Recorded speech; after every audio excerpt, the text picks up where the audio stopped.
Afastar aqui. Senhor Jesus, glória a Deus. Amém, irmãos? Nós estamos dando continuidade ao livro O Coração da Bíblia. Nós estamos vendo, só esses poucos minutos, prometo para os irmãos que não vou me estender, em nome de Jesus. Nós estamos vendo O Coração da Bíblia, é um livro precioso, é a direção que o Senhor está dando para as igrejas. E é muito bom viver nessa unidade. Nessa unidade, o Senhor tem como derramar sua bênção. Amém? Que o Senhor possa derramar bênção para cada irmão. Encoraje os irmãos a sempre reler esse livro. Não só para ganhar mais conhecimento, porque às vezes a gente quer ficar numa curiosidade. Eu já passei por esse livro. Mas o alvo maior é ganhar mais da vida e da natureza de Deus ao desfrutar dessas porções. Amém? Louvado seja o nome do Senhor. E eu gostaria de começar sobre esse livro do Coração da Bíblia. Ele começa a falar sobre a igreja em Corinto, tratando dos problemas da igreja em Corinto, que o Senhor, pela sua soberania, ele colocou Romanos antes de 1 Coríntios, como está aqui na nossa Bíblia. Nós abrimos e vemos sobre Romanos primeiro e depois primeiro aos Coríntios. Mas, de acordo com a história, de acordo com as viagens de Paulo, 1 Coríntios foi escrito por Paulo primeiro do que Romanos.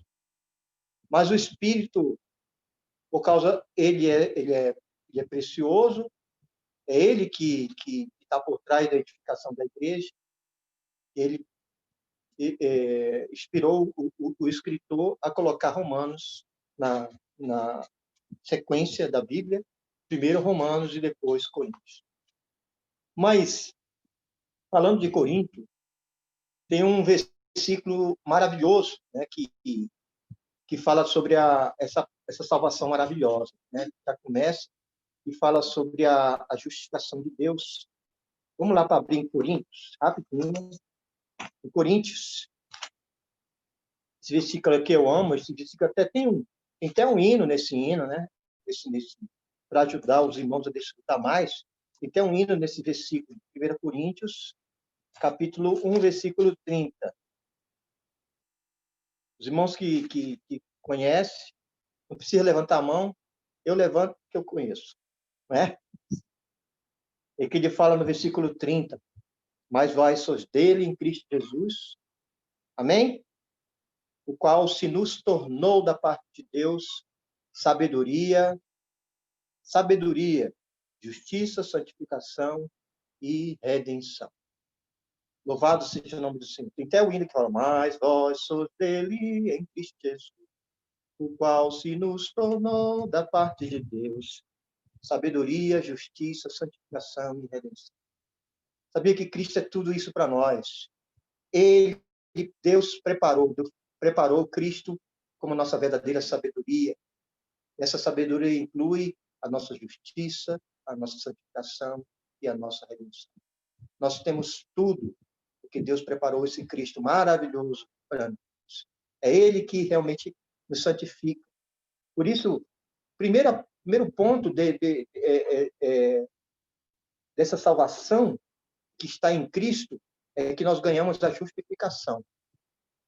A justificação nós desfrutamos hoje pelo partir do pão aqui em casa, nós estávamos agradecendo o Senhor na mesa do Senhor. Senhor, quão grande é a tua obra de justificação. Sem a tua justificação, eu jamais podia ter paz com Deus. Amém? Eu jamais podia estar aqui nessa conexão maravilhosa. Eu sou injusto, né? Então, fala em Isaías que as nossas injustiças é que faz separação entre nós e Deus. Para mostrar para os irmãos claramente, vamos lá para Isaías 59. Isaías 59. Vamos ler a Bíblia e vamos tentar ser rápidos no manuseio da Bíblia. Versículo de 59, versículo de 1, diz assim, 1. Eis que a mão do Senhor não está encolhida para que não possa salvar, nem surdo o seu ouvido, para que não possa ouvir. Mas a vossa iniquidade faz separação entre vós entre vós e o nosso Deus, e entre os vossos pecados, e os vossos pecados encobrem o seu rosto de vós, para que não os ouça, porque as vossas mãos estão contaminadas de sangue, os vossos dedos de iniquidade. Os vossos lábios falam mentiras, e a vossa língua profetiza maldade. Ninguém há que clame pela justiça, ninguém há que compareça em juízo pela verdade. Por fim, no que é nulo e confiam no que é nulo e andam falando mentiras. Concebem o mal e dão à luz a iniquidade. Esse era o nosso viver, irmão. Nosso viver era só falando mentira, porque não conhecíamos a verdade. Não tínhamos uma conexão com a verdade, que é Deus, com a própria justiça. Mas graças a Deus que tem esse versículo no Novo Testamento, que Deus preparou Cristo para nós. Ele enviou Cristo. Amém? Ele enviou Cristo, seu Filho, e sabendo que nós éramos injustos, estávamos separados de Deus por causa das nossas injustiças. Mas, aleluia, gostaria de ler, vamos lá para Romanos. Sempre nós vamos puxar alguns versículos de Romanos para desfrutarmos dessa justiça da parte de Deus. Ele nos justificou. Amém? Romanos, capítulo... É o capítulo 3, né? O capítulo 3 fala assim: ó Senhor Jesus, a lei não conseguiu nos justificar, as nossas obras da lei não conseguiam justificar. Mas o Senhor nos justificou através da sua morte. Mas agora, sem lei, no versículo 21 do capítulo 3. Mas agora, sem lei, se manifestou a justiça de Deus, testemunhada pela lei e pelos profetas. Justiça de Deus mediante a fé em Jesus Cristo, para todos e sobre todos os que creem, porque não há distinção. Pois todos pecaram e carecem da glória de Deus, sendo justificados, não por obra, mas sendo justificados gratuitamente por sua graça, mediante a redenção que há em Cristo Jesus, a quem Deus propôs no seu sangue como propiciação mediante a fé, para manifestar sua justiça, por ter Deus, na sua tolerância, deixado impune os pecados anteriormente cometidos, tendo em vista a manifestação da sua justiça no tempo presente, para que ele mesmo ser justo e justificador daqueles que têm fé em Jesus. Então, aqui, o Senhor, ele, a quem Deus propôs no seu sangue como propiciação mediante a fé, para manifestar a sua justiça. Ele fala aqui, por ter Deus, na sua tolerância, deixado impune os pecados anteriormente cometidos. Então, ou seja, enquanto Cristo não ter ido à cruz por nós, os pecados só estavam sendo, às vezes, encobertos, não podia ser removido, né? Porque o sangue de bodes, de bezerros, que de acordo com a lei, era só para apaziguar, de certa forma, encobrir o pecado, mas não removia o pecado. É como se o pecado tivesse colocado debaixo do tapete. Ou a melhor ilustração já trabalhei muito com nota promissória. Imperatriz, quando lançava livro, e eu mandava a pessoa assinar o nome dele, botava a data, olha, tal dia que vai pagar, e tal. E ele deixava a nota promissória com ele e o canhoto comigo. E tal dia, eu ia lá, tem hora que a pessoa fugia de mim. Ó, Senhor Jesus. Mas o Senhor, o Senhor, quando olhava aquele sacrifício de um bezerro sem defeito sendo sacrificado lá, ele já estava vendo que um dia Cristo ia vir por nós para pagar todo o nosso pecado. Irmão, nesse versículo em Romanos, significa que o Senhor, ele tolerou até que a nota promissória já podia ser rasgada. Amém! Ele pagou toda a nossa dívida. Irmão, nós já somos justificados porque Cristo já pagou tudo. Eu gosto de ouvir essa palavra. Senhor, eu tenho paz com Deus porque agora não tenho débito nenhum. Quem pagou não fui eu. mas eu valorizo a fé na obra que Cristo fez na cruz. E gostaria de ler mais um versículo para os irmãos dessa questão da justificação. Nós temos paz com Deus, está em Colossenses capítulo 3. Eu vou ler rapidinho, enquanto falo do tempo, os irmãos. Então, fala aqui. E vós, no capítulo 2 de Colossenses. Amém? Você está incluso aqui, eu também estou incluso. Versículo 13 do capítulo 2 de Colossenses 1. Colossenses 2. Colossenses capítulo 2, versículo 13. E a vós outros que estavas mortos pelas vossas transgressões e pela incircuncisão da vossa carne, vos deu vida juntamente com ele, perdoando todos os nossos delitos, tendo cancelado o escrito de dívida que era contra nós e constava nas ordenanças, na qual nos era prejudicial, e removeu inteiramente, cravando na cruz. Amém? Tendo cancelado o escrito de dívida que era contra nós. Ele já cancelou toda a nossa promissória. Ele já removeu inteiramente, amém? Que era contra nós e constava em ordenança, o qual nos era prejudicial. Removeu inteiramente, encravando na cruz. Graças ao Senhor, agora temos paz com Deus, porque a nossa dívida já foi paga. Não foi nós que não foi nosso esforço que pagou. Foi o Senhor Jesus na sua cruz resolveu esse problema. Graças ao Senhor, agora podemos desfrutar da presença de Deus, podemos ter paz com Deus. E dentro dessa salvação, não tem só a justificação, que é maravilhosa. Nós temos também a santificação. A santificação, ela é algo que o Senhor está trabalhando em nós. Amém? Santificação.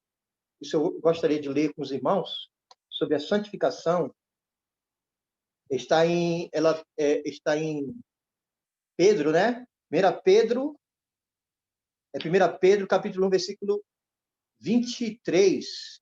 1 Pedro 1, 16. 1 Pedro 1, 16.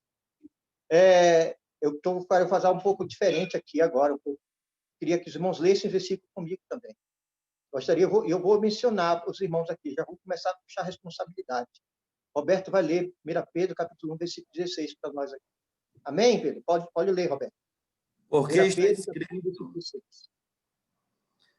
está escrito, sede santos, porque eu sou santo. Amém. Deus quer que os seus filhos, aqueles que foram justificados, aqueles que foram regenerados, perdoados, redimidos pela obra redentora de Cristo, Deus é santo e Ele quer que seus filhos também sejam santos. Irmão, já estou adiantando mais um pouco sobre uma ferramenta que nos ajuda a ser santificado, que está em 1 Coríntios, né? Amém? 1 Coríntios, capítulo 1, versículo 2, fala a forma de sermos santificados de uma maneira muito simples. Amém? Então, diz assim, a igreja de Deus, essa carta é a igreja de Deus que está em Corinto, a igreja de Deus que está em Paraguaína. Essa carta é aos santificados em Cristo Jesus, chamados para ser santos com todos que invocam. Amém? Com todos que em todo lugar invocam o nome do nosso Senhor Jesus Cristo, Senhor deles e nós. Amém? E ele fala aqui que aos santificados em Cristo Jesus. Irmão, a melhor maneira de sermos santificados é invocando o nome do Senhor.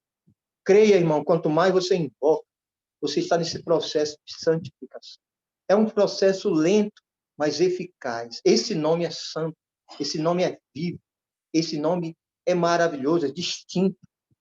Ele é o próprio Deus Santo. E ele consegue nos santificar, porque ele é vivo. Esse nome tem uma vida santa e vai trabalhando em nossos ser. A igreja é um povo que invoca, e a igreja é um povo santo que está em processo de santificação. Graças ao Senhor. Mas também tem um versículo, irmão, que nos santifica também, está em João, o Evangelho de João, capítulo 17. Nós precisamos ler a Bíblia. Precisamos ler a Bíblia, porque é a Bíblia que tem poder de nos santificar. A verdade não é a sua, não é só a busca de comportamento, não, eu vou me comportar melhor. Não, não é a sua força que consegue santificar. Mas a verdade tem poder de santificar você. Amém? No capítulo 17, versículo 17, diz o seguinte: Ó Senhor Jesus, santifica-os na verdade. A tua palavra é a verdade. Bom, a palavra, ela é a verdade. Nós vimos essa palavra de manhã, que o mundo pós-moderno hoje, eles estão na universidade e outras coisas tentando infundir as pessoas, dizendo que a verdade, não existe verdade absoluta. Existe a verdade relativa. É outra coisa terrível, não é? Irmão, existe uma verdade absoluta. Essa verdade é Deus. E essa verdade é a própria palavra de Deus. É a Bíblia. A Bíblia aqui, irmão, nós precisamos ter um contato verdadeiro com a Bíblia. E a verdade nos santifica. Ele fala assim: santifica-os na verdade, a tua palavra é a verdade. Invocar o nome do Senhor e ler a Bíblia com o coração contrito, quebrantado diante do Senhor, essa palavra tem poder de nos santificar. Eu vou correr mais um pouco, por causa do tempo aqui, e também fala da nossa conformação. Nessa salvação dinâmica de Deus, nós também estamos nesse processo de sermos conformados. E também a conformação e também a transformação estão dentro também. Tudo está interligado, tudo está conectado. Nós precisamos de transformação. Vamos ler aqui, irmãos, antes de conformação, vamos ler sobre a nossa... antes de conformação, vamos ler sobre a transformação. Em 2 Coríntios, capítulo 3, eu gostei muito, quando eu estava lendo essa parte do livro, que fala sobre isso, que nós precisamos fazer todo dia, assim dentro do possível, né? Parou em casa, foi para o sofá, para a cama, pega um livro, né? E leia ele, não só para ler, para você, por curiosidade, leia ele para contemplar Cristo. Amém? Veja o versículo, capítulo 3, versículo 18. Esse versículo tem que acontecer cada hora, cada momento da nossa vida, em casa, no trabalho, vai para o banheiro. Vamos desfrutar desse versículo 18, né? E todos nós, com o rosto desvendado, contemplando como por espelho a glória do Senhor, somos transformados de glória em glória. Amém? A sua própria imagem, como pelo Senhor. E todos nós, com o rosto desvendado, contemplando. E aí fala sobre essa questão. Uma coisa é ver alguém, não precisa de muito tempo. Agora mesmo, apareceu, antes de começar a reunião, aqui apareceu a irmã Ivane. Eu vi a Ivane. Amém, Ivane? Amém, Jesus? Eu estava ruminando, não teve tempo de ter comunhão com a irmã. Mas a Rai estava tendo. Mas eu vi a Ivane. Ela foi, né? Mas contemplar requer uma comunhão, precisa tempo. Você precisa separar, pare, cesse o que você está fazendo, se acalme, se aquete, não é? Como o irmão Natal falou, né? Não, o irmão Davi ontem, né, falou que se aquietar-se os pés do Senhor, né? Quebrantado, Senhor, quem sou eu para ver tua face? Oh, Senhor, mas eu posso contemplar-te. Senhor, remova o véu do meu coração. E ele fala que esse Cristo maravilhoso está no nosso espírito, irmão. Tem hora que a gente fica abatido. Eu digo, irmão, por que você bater? Porque Cristo já está no seu espírito, está dentro de você. Separe um tempo para contemplar o Senhor. Senhor, remova todo o revéu. Eu quero contemplar o Senhor, sua santidade. Tem uma frase que fala contemplar, no livro, contemplar a beleza e a doçura de nosso Cristo. Essa frase no livro é maravilhosa. Senhor, me faça contemplar a tua beleza, a tua doçura. Senhor, ó Senhor, me dê essa alegria de contemplar mais a tua beleza, a tua doçura. Irmão, se Cristo é tão doce, tão maravilhoso. Quando você vai com a Bíblia, você tem que dizer, Senhor, eu não quero só ler a Bíblia, eu quero te contemplar. Nem que seja 10 minutos, mas você contemplou adequadamente o Senhor. Isso já é o combustível adequado para você se transformar. Glória, aqueles 10 minutos, você foi transformado em pouco. Amém? Isso aí é o processo da santificação. É tão maravilhoso que eu não posso me estender, não quero me empolgar muito não, porque senão o tempo vai embora, já está indo. E também tem a conformação. Ó Senhor Jesus, Romanos, aleluia. Romanos capítulo 8, versículo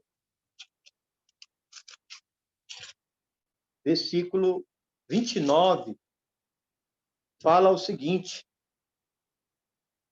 ó Senhor Jesus, antes do 29, eu gosto de ler o 28, é muito conhecido.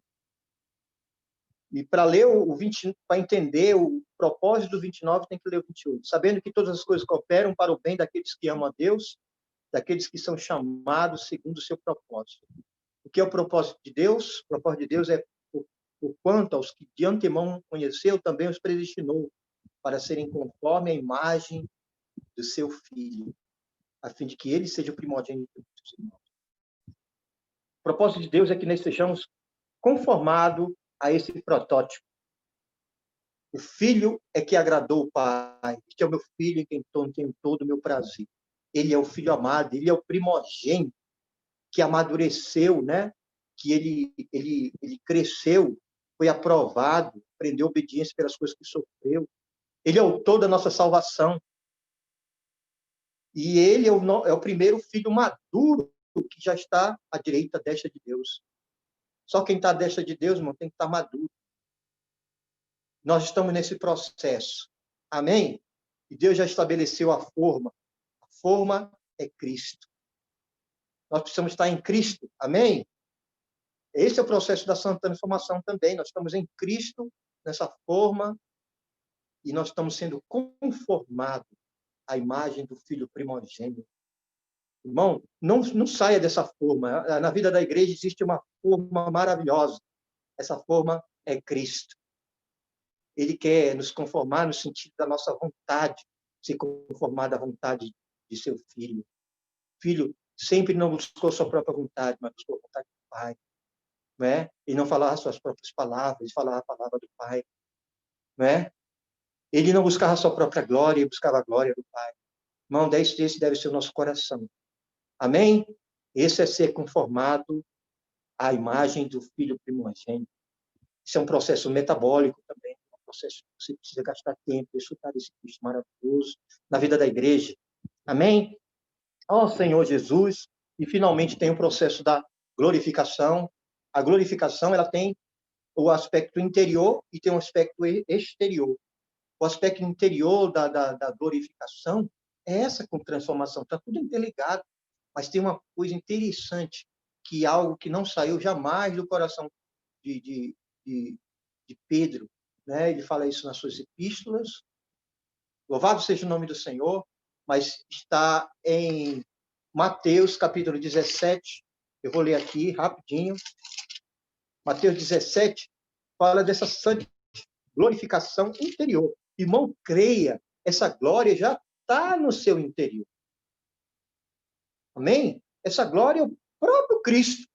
Ele já foi transfigurado. Amém, irmão? Isso é um fato. O que ele mostrou para os discípulos ali mais íntimos, para Pedro, para João, para Tiago, foi só um momentozinho de uma transfiguração que já ocorreu depois da sua morte e ressurreição. A transfiguração, de fato, ocorreu na sua morte e ressurreição. Mas antes da sua morte, ele deu um pouco. Ele como se tivesse aberto o zip e mostrado a glória que estava no seu interior. Vamos ler aqui rapidinho. Eu vou ler a partir do versículo 1, para nós entendermos. 6 dias depois, tomou Jesus consigo a Pedro e aos irmãos, Tiago e João, e o levou em particular um outro monte. E foi transfigurado diante deles, e seu rosto resplandecia como o sol, e as suas vestes tornaram-se brancas como a luz. E eis que lhe apareceram Moisés e Elias falando com ele. Então disse Pedro a Jesus: Senhor, bom estarmos aqui. Se queres, farei aqui 3 tendas. Uma será para outra para Moisés, outra para Elias e outra para ti. Falava ele ainda quando uma nuvem luminosa os envolveu, e eis vinda da nuvem uma voz que disse: Este é meu filho amado em quem me compraste. A ele ouvi. Essa experiência de Pedro marcou tanto a vida dele que é isso que eu estou falando. Isso está tudo incluso também na obra da transformação, da conformação, da glorificação.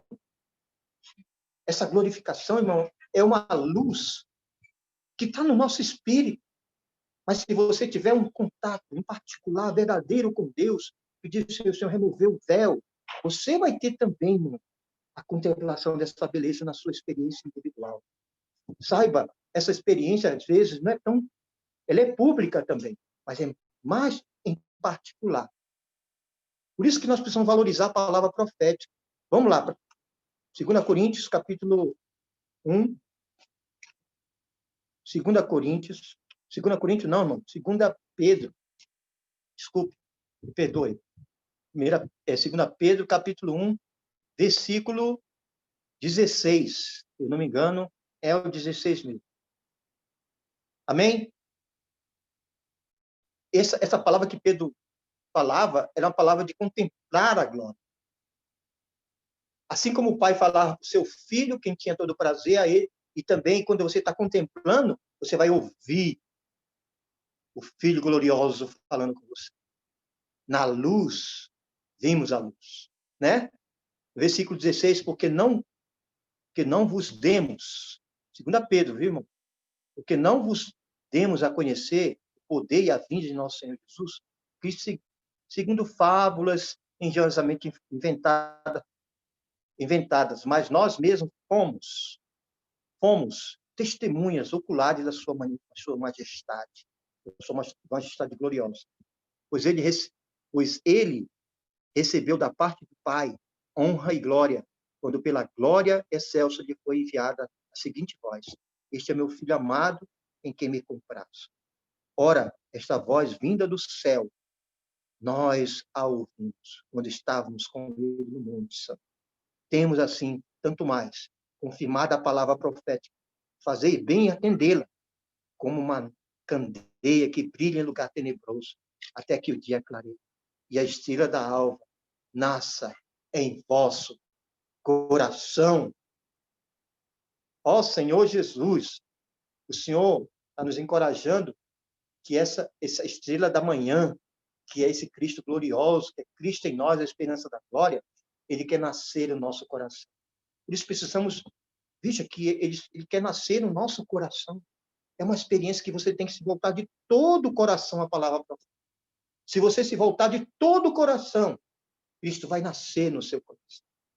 Ele vai também se manifestar como se manifestou Pedro. Vai ter uma palavra tão íntima que vai arrebatar você. Temos visto em Daniel que Daniel, quando contemplava o Senhor e contemplava toda a revelação que ele ficava fora de si, ficava até perdia o sono. Isso também aconteceu com Pedro. Pedro ele falava isso porque isso realmente impactou sua vida. E sempre impactava toda vez que ia para a palavra. Nós temos que ter essa experiência verdadeira com a palavra. A palavra profética é uma palavra viva, dinâmica, real, que ilumina todos que vão de todo o coração a ela. A contemplação requer todo o seu coração, a busca de todo o coração. Senhor Jesus, isso nos traz uma salvação completa. O Senhor vai nos de glória em glória, e um dia nós vamos ter o nosso corpo, um corpo de corrupção, de humilhação, não é? Ó Senhor Jesus, um corpo de glória. Amém? Queria terminar essa questão da salvação completa sobre a glorificação, que está em Filipenses. Filipenses, Senhor Jesus, capítulo 2, versículo 20. Ó Senhor Jesus. É o 20 mesmo? Não, não é o 2:20, não. É o capítulo 1, versículo 20. porque vos foi concedida, Senhor Jesus. Filipenses, me ajude aí, irmão, sobre a questão, Filipenses, que fala sobre o corpo incorruptível, se revestirá da incorruptibilidade, né? Senhor Jesus, está aqui, mano, no capítulo 3, versículo 20. Pois a nossa pátria está nos céus, de onde também aguardamos o Salvador, Senhor Jesus Cristo, o qual transformará o nosso corpo de humilhação para ser igual ao corpo da sua glória, segundo a eficácia do poder que ele tem de até subordinar todas as coisas. Então, nós vamos ter um corpo, irmão, corpo de ressurreição. O nosso corpo de humilhação que temos hoje, que é um corpo pesado, que o meu corpo às vezes é um pouco pesado, mas meu corpo vai se tornar um corpo leve. Pelo trabalhar da vida de Deus, para ser igual ao corpo da sua glória, segundo a eficácia do poder que ele tem de até subordinar a si todas as coisas. Irmão, essa salvação é uma salvação completa, maravilhosa. Eu não tenho tempo de falar toda essa salvação em Romanos, mas um livro de Romanos nos fala dessa salvação maravilhosa. E ele fala também do nosso estágio, da nossa vida cristã, nosso crescimento espiritual. Em Romanos, capítulo 8, antes do capítulo 8, ele fala sobre a questão de que nós, irmão, essa salvação para ser trabalhada em nós precisamos aprender a desfrutar da lei do Espírito da vida que vence todas as coisas. Para conhecermos a lei do Espírito da vida, nós precisamos chegar a um ponto de ver que nós somos pessoas falidas. Nós não conseguimos ter uma vida vitoriosa pelo nosso próprio esforço. Né? Paulo mostra a experiência do conflito dele no capítulo 7. Alguém que queria agradar a Deus por si mesmo. Né? Ele com a mente, a sua própria mente, pensamento positivo, ele não conseguia fazer o bem que queria, o mal que ele detestava fazia. Ele chega numa conclusão, no versículo 24, desventurado o homem que sou, desgraçado é o homem que sou. Quem me livrará do corpo desta morte, sujeito à lei do pecado e da morte? Que eu, por mim mesmo, eu quero agradar a Deus, mas eu sou sujeito à lei do pecado e da morte, que é muito mais forte do que eu querer fazer a vontade de Deus por mim mesmo. Mas graças a Deus por Jesus Cristo, nosso Senhor, no versículo 25, do capítulo 7 de Romanos, que isso está no capítulo 8. O capítulo 8 é bem diferente porque nós começamos a ter uma experiência espiritual. No capítulo 8 mostra que você agora não está em você mesmo. Você agora está em Cristo. Agora, pois, já nenhuma condenação há para aqueles que estão em Cristo Jesus. Amém? Nenhuma condenação há para aqueles que estão em Cristo Jesus. Quando você está em Cristo Jesus é invocando o nome do Senhor. No hebraico, a palavra Judá é Yahuda. Yahuda. Hebraico, Judá, que significa louvor. Porque a tribo de Judá sempre saía vencendo. Era a primeira a ir para a batalha, saía vitoriosa, que ela representa, o nome Judá, Yahuda, significa louvor. Irmão, você quer sair da esfera de você mesmo, começa a louvar o Senhor. Tem uma música que diz, nenhuma tribulação há para quem está em Cristo Jesus. Louve o Senhor, você sai da esfera de você mesmo, você agora está em Cristo Jesus. O louvor é melhor que o lamento. Quando você está em Cristo, acabou a condenação, foi embora a condenação. Agora você está em Cristo, desfrutando de paz, alegria. Nenhuma condenação agora está, nenhuma condenação há para os que estão em Cristo Jesus. Aí que opera a lei do Espírito da vida. Nessa comunhão agradável, nessa esfera em Cristo Jesus, tem uma lei do Espírito da vida que vence todas as coisas. Olha só, porque a lei do Espírito da vida em Cristo Jesus se livrou da lei do pecado e da morte. Essa lei que está em Cristo Jesus, a lei do Espírito da vida, ela é o que te livrou. Ela te livra automaticamente da lei do pecado e da morte que tenazmente nos assedia. Mas, aleluia, tem uma lei que vence a lei, outra lei, essa lei do pecado. É só estar desfrutando desse Cristo maravilhoso. Irmão, e aí você vê que no capítulo 4, você começa a desfrutar da esfera do que é um filho de Deus. O crescimento dos filhos de Deus, essa vida divina, está no capítulo 8. Ela primeiro mostra ali no capítulo, versículo 16, que ele diz assim, no 16, primeiro estágio do crescimento de um filho de Deus. Ele fala assim, no versículo 16, o próprio Espírito, por você estar na esfera do Espírito, o próprio Espírito edifica com o nosso Espírito que somos filhos de Deus. Amém? O próprio Espírito testifica que somos filhos de Deus. Ó Senhor Jesus! Porque não recebemos o espírito de escravidão para viver outra vez atemorizados, mas recebeste o espírito de filiação, baseado no qual clamamos Abba, Pai, no versículo 15. O próprio Espírito, letra maiúscula, testifica com o nosso espírito, que está mesclado com o nosso espírito, que somos filhos de Deus. Você não é mais deste mundo. Você é meu filho, você é filho de Deus. Irmão, aí você começa a ter consciência de que você não é mais do mundo. Isso já é um começo do seu crescimento espiritual.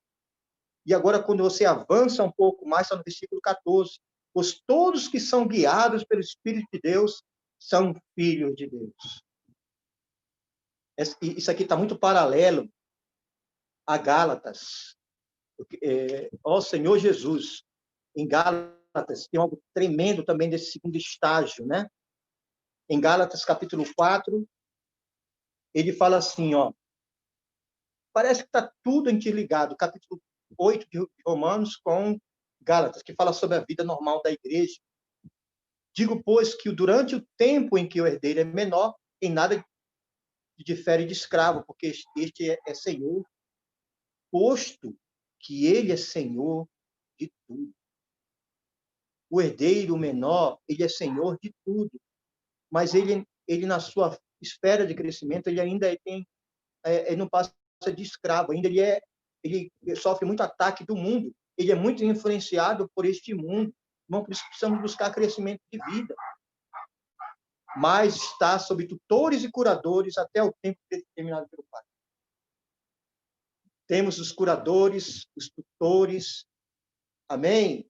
Que hoje desfrutamos no final de semana, dar direção para o Senhor. Olha, filho criança não vai resistir à pressão desse mundo.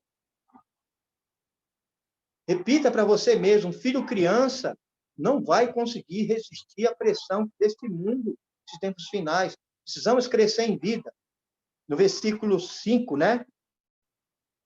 Versículo 6, fala de outro estágio de ele agora tem discernimento, porque vós sois filhos, enviou Deus ao nosso coração o espírito de seu filho que clama Abba, Pai. Olha, irmão, Abba, Pai é uma maneira muito preciosa de invocar o nome do Senhor. Abba, Pai. Você já começa aqui, nesse estágio 6, irmão. O que eu quero tocar nesse aspecto? Ele é um filho agora. Por invocar, ele começa a ter mais discernimento. Ele começa a perceber também que ele começa a sair do sofá. Está na hora de sairmos da nossa zona de conforto. O seu crescimento espiritual, aí você começa a ser um filho ruidoso, um filho que começa a sair da sua zona de conforto, a assumir responsabilidade na igreja. Olha, irmão, o Senhor tem muitos para apacentar, e o Senhor está dando tanta revelação, e Ele escolheu você que está me escutando, porque Ele quer usar, Ele quer que você saia da zona de conforto e também assuma a responsabilidade na igreja. Amém? Quando você assume, você já não é um filho criança. você já começa a assumir responsabilidade, a se consagrar ao Senhor. Aí você chega no versículo 7, de sorte que já não és escravo. Amém! Você não é nada, você é escravo do mundo, agora você é escravo do Senhor. Porém, filhos, e sendo filhos, também herdeiros por Deus. Um herdeiro por Deus, agora um filho herdeiro. O que é um filho herdeiro? O que marca um filho de Deus herdeiro é que agora ele se preocupa com os negócios do pai. O pai tem um negócio. Esse negócio é a sua economia. Resumindo, o que é economia? É um negócio. Não, Deus, é um homem de negócio. Ele tem um negócio. Irmão, o que Deus mais ama é o que ele mais ama? É a igreja. Em Atos, capítulo 20, versículo 28, ele fala, atendei por vós, coração de Paulo falando ali, e nós estamos lidando com o coração da Bíblia, ele mesmo fala, atendei por vós e por todo o rebanho de Deus, não é? Que ele comprou com seu próprio sangue. O rebanho de Deus, ele comprou com seu próprio sangue. Ele valoriza o seu rebanho porque a pessoa, Deus comprou com seu próprio sangue. Aí é uma prova que Jesus é Deus. Amém? Ele ama o seu rebanho. E ele precisa de pessoas que se preocupam com o seu rebanho. Um filho herdeiro é que ele começa a se preocupar com os negócios do pai. O negócio do pai, irmão, é a edificação da igreja. Você precisa se preocupar com a edificação da igreja. E eu vou dizer, a edificação da igreja tem um preço. Vai levar você a sofrer. Romanos fala, se com ele sofremos, com ele seremos glorificados. Isso é a marca de um herdeiro de Deus. Amém, irmão? Eu queria, não quero ler esse versículo, né? Sendo filhos, somos também herdeiros. Herdeiros de Deus e co-herdeiros com Cristo. Isso fala lá em Romanos 8,17, ligado a Gálatas, né? Amém? Se somos filhos, somos também herdeiros. Herdeiros de Deus e co-herdeiros com Cristo. Se com ele sofremos, com ele seremos glorificados. Se com ele sofremos. Irmão, nós temos que ter um coração disposto a sofrer. Ah, não, que negócio de... Antônio, esse negócio de sofrer. Não, irmão, nós estamos sofrendo por uma causa nova. O Roberto tem falado aí que ele tem uma lista aí. Tem uma lista gerada pelos compositores. E eu vi que o trabalho dos compositores não foi nada fácil. Eles tiveram que se entregar de coração aqui em Araguaína. Passaram mais de 20 dias encarando o pior calor do ano para gerar pessoas que estão precisando de apacentamento. Eles não têm tempo para isso. Eles já foram e deixaram o contato com o Roberto. Nós precisamos, o Senhor precisa de gostaria até de chamar, de uma rede de contatos, de herdeiros. Essa rede de contatos é o negócio do Pai. E eu vou dizer uma coisa, essa rede de contatos de pessoas que estão sendo trazidas do mundo vai dar trabalho. Vai dar trabalho. Mas é um trabalho que requer labor de amor. Isso, se com ele sofremos, significa que você vai ter que labor de amor, sofrer com ele, de visitá-lo, de chorar com ele, de invocar o nome dele, trazendo ele para o Espírito. Como você já tem alcançado esse estágio, o Senhor quer que você leve outros também para estar no seu estágio de crescimento espiritual. Você precisa ter esse labor. E isso é um coração de um herdeiro. Aleluia!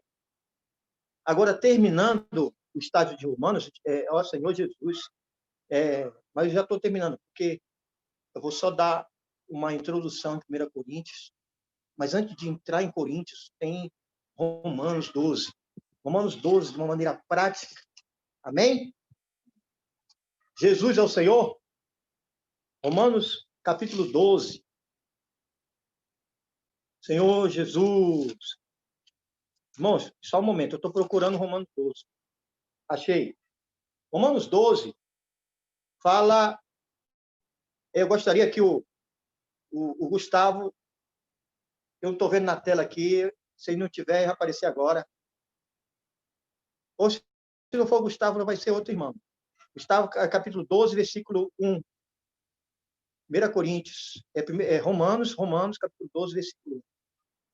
Se ele não tiver aí, eu vou pedir para a Quina ler esse versículo.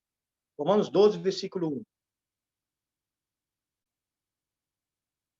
Não apareceu, vai ser outro irmão. Deixa eu ver aqui, se estiver na tela. Quem está na tela? Vou dar prioridade para quem está na tela. Senhor Jesus. Roberto, leia de novo, Roberto. Romanos 12, 1. Achei. A Quina. Amém, irmã Quina? Eu sei, irmã, que você foi fazer a comida para os maridos. Mas vai lá. Romanos 12, versículo 1. Sou eu, Aquina. É a Quina. Romanos 12, versículo 1. Seu áudio, Quina.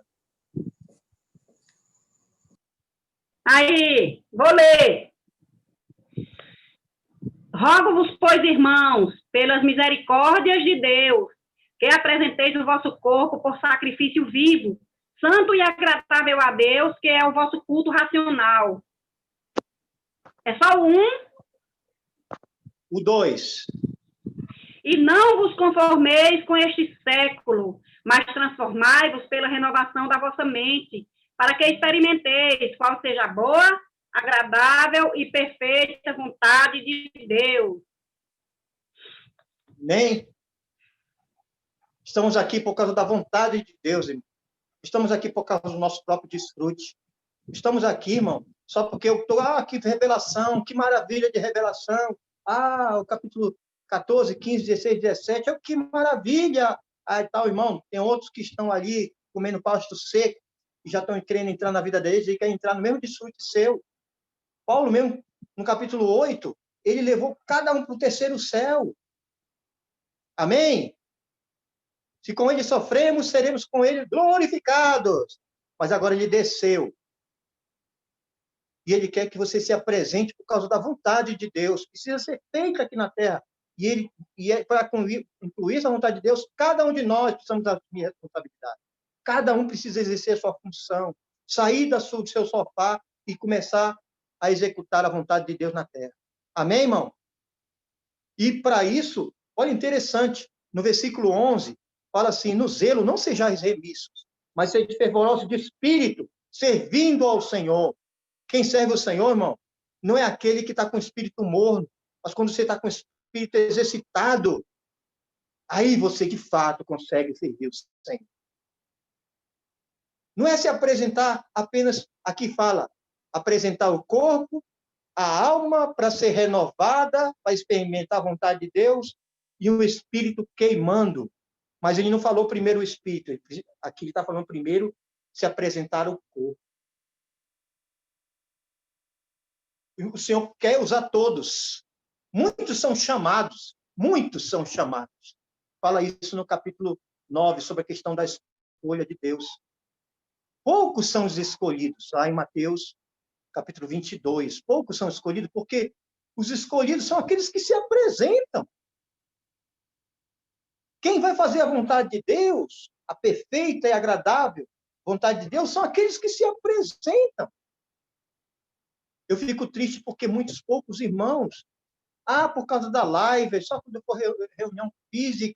Irmão, Deus está presente nessa, amém? Nesse negócio. A live é um negócio de Deus, que precisa ser executado. Ele precisa de um povo presente. Mas, infelizmente, não é toda a igreja que vai fazer a vontade de Deus. É aqueles que se apresentam em Romanos 12. Como sacrifício vivo. Por isso que eu gosto de apresentar melhor. Senhor Jesus, por causa do meu tempo, o Senhor vai falar com os irmãos o restante. Mas eu queria tocar mais. Então, vou entrar em Coríntios, rapidinho. O melhor exemplo de sacrifício Irmão, as coisas do Senhor não acontecem sem sacrifício. Se não tiver sacrifício, se não sair do sofá, as coisas do Senhor não andam nessa cidade. O Senhor precisa daqueles que se sacrificam. O melhor exemplo de sacrifício, quando eu estava vendo isso em Gálatas 2, isso aqui mostra o estágio de um filho herdeiro. Isaac, ele é o herdeiro de toda a bênção de Abraão.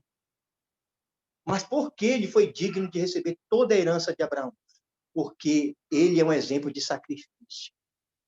Eu não vou citar os versículos, mas você sabe da experiência do Monte Moriá, quando o Senhor disse, foi falado na live passada, e o Senhor fez um teste para Abraão, testando a fé dele, e disse, Abraão, e Abraão diz, eis-me aqui, e disse assim, ó, toma teu filho, teu único filho, foi o Gustavo que falou no passado, e falou, o teu filho a quem tu amas. A pessoa mexeu com Abraão, oferece para mim no monte, que eu te mostrarei. Foi 3 dias caminhando com o filho, e foi lá oferecer o filho.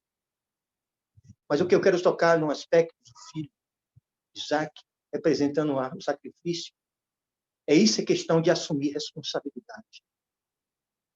Isaac preparou a lenha, estava tudo certinho, Abraão com o cutelo e tal, e Isaac olhou para um lado, olhou para outro, cadê o cordeiro? Cadê o cordeiro? Aí disse, pai, cadê o cordeiro? Está aqui a lenha. E disse, Deus proverá. Depois Isaac teve o discernimento. Não é bom quando a gente cai o discernimento. Esse discernimento. Esse cordeiro aqui sou eu. Irmão, tem hora que no seu bairro o Senhor precisa de você. O Senhor precisa lá onde você está. Não é o Roberto que vai lá, não. Não é Gustavo que vai lá, não. Para apacentar alguém, para que essa rede de contato de herdeiros se estabeleça, você precisa assumir responsabilidade. Corpo presente por causa da vontade do Pai. Nós precisamos ter esse discernimento de Isaac. Cadê o cordeiro? E é você mesmo. Sabe o que Isaac fez? Aqui. Pode me amarrar, pode fazer o que você quiser. Irmão, é esses Isaques que vão herdar o mundo que é. No capítulo 25 de Gênesis, 25, por causa do tempo, eu queria só mostrar um versículo, vocês não procurem lá, está no capítulo 25 de Gênesis. Quando chegou a hora de Abraão dar toda a bênção, ele deu tudo para Isaac. Deu tudo para Isaac, porque Isaac estava maduro. E ele deu presente para outros. Irmão, a escolha, você vai receber algo do Pai. Você quer presente ou quer tudo? Deus quer te dar tudo. Mas é para aquele que se apresentam hoje. Deus tem uma necessidade hoje que você esteja presente e se voluntária. Senhor, aqui é meu corpo no altar, pode queimar, pode trabalhar em mim. Eu quero que a sua vontade seja feita assim na terra, como é feita no céu. Isso é um coração de herdeiro. Renova minha mente. Me dê um espírito fervoroso. Irmão, e a edificação da igreja no capítulo 12 de Romanos acontece. Irmão, como é preciosa a edificação, a vida da igreja está no capítulo 12. Quando você toma esse versículo com realidade, orando, lendo e praticando, esse capítulo 12 passa a ter muito sentido na sua vida. Você vai ver que você está melhorando de estágio. Que isso aconteça na minha vida, aconteça na sua vida. Irmão, esse Romanos é maravilhoso. E você vai ver Romanos capítulo 12, 13, que você não tem que agradar a si mesmo, você tem que agradar aquele de pequena fé. É por causa da rede. A rede de contato de herdeiros precisa ser construída. Louvado seja o nome do Senhor. Todos compareceremos perante o tribunal de Cristo. Mas a oportunidade de nos apresentar está sempre agora, o que o Senhor está querendo, está precisando. Amém, irmãos? E, encerrando, eu queria ler 1 Coríntios. 1 Coríntios. Por isso que Romanos é o livro primeiro do que Coríntios. Foi assim que o Espírito colocou. Não é? que fala dessa salvação dinâmica que estamos desfrutando. Puxa, estamos desfrutando demais, mas tem um bocado de irmão problemático da igreja em Corinto que está precisando da nossa ajuda. 1 Coríntios, capítulo 1, versículo 9. Rapidinho, irmão. Eu gostaria de pedir para o irmão ler para mim. Senhor Jesus, o meu tempo aí, quanto eu tenho, irmão? Tem só 5 minutos aí, que eu quero só 5 minutos agora. Capítulo 1, versículo 9. Diz assim, irmã Verônica, leia, Verônica, por favor. Tire o seu fone aí, bota o seu fone para funcionar. 1 Coríntios, capítulo 1, versículo 9. Fiel é Deus, pelo qual foste chamados à comunhão de seu Filho Jesus Cristo, nosso Senhor. É esse, irmão? É esse mesmo, irmão. Isso mesmo, obrigado. Fiel é Deus, pela qual fostes chamados à comunhão de seu Filho Jesus Cristo, nosso Senhor. Amém? Eu tenho mais 5 minutos, Roberto? Só mais 5 que eu peço. Amém, amém. Senhor Jesus. Ou cronometrar, viu, Antônio? Aqui eu queria só encerrar esse versículo, que 1 Coríntios, os irmãos estavam muito presos, que esse 1 Coríntios é totalmente atual.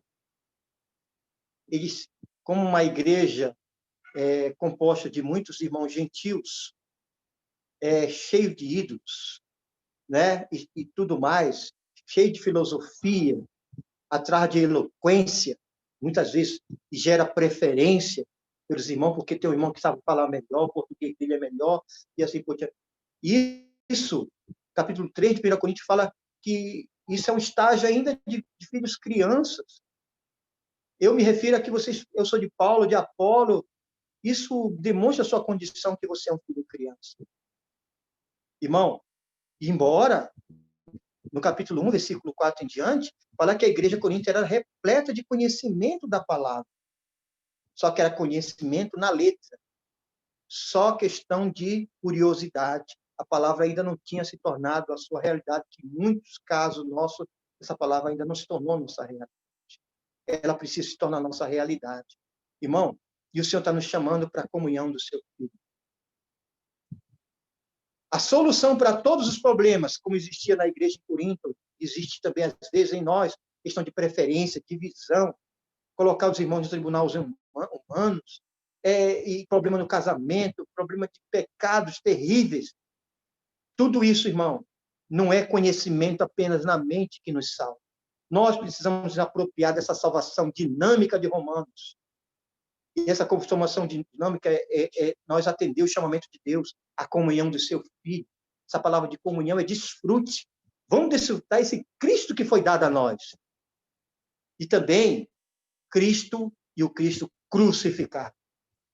Vamos aplicar a cruz, a nossa vida natural, a nossa disposição natural, as nossas preferências se unem. Senhor, que o Senhor realmente aplique a cruz na nossa vida. Vamos desfrutar do Cristo de cada irmão que o Senhor levantar. Amém? Vamos realmente se preocupar com a edificação de Deus. E esse Cristo maravilhoso, nós se apropriamos dessa comunhão, invocando o nome dEle, orando, lendo a palavra, aleluia, cantando, falando os hinos, profetizando, compartilhando. Jesus é o Senhor, irmão. Quero deixar para os irmãos o encargo e que o Senhor seja com o Espírito dos Santos. Aleluia. Amém.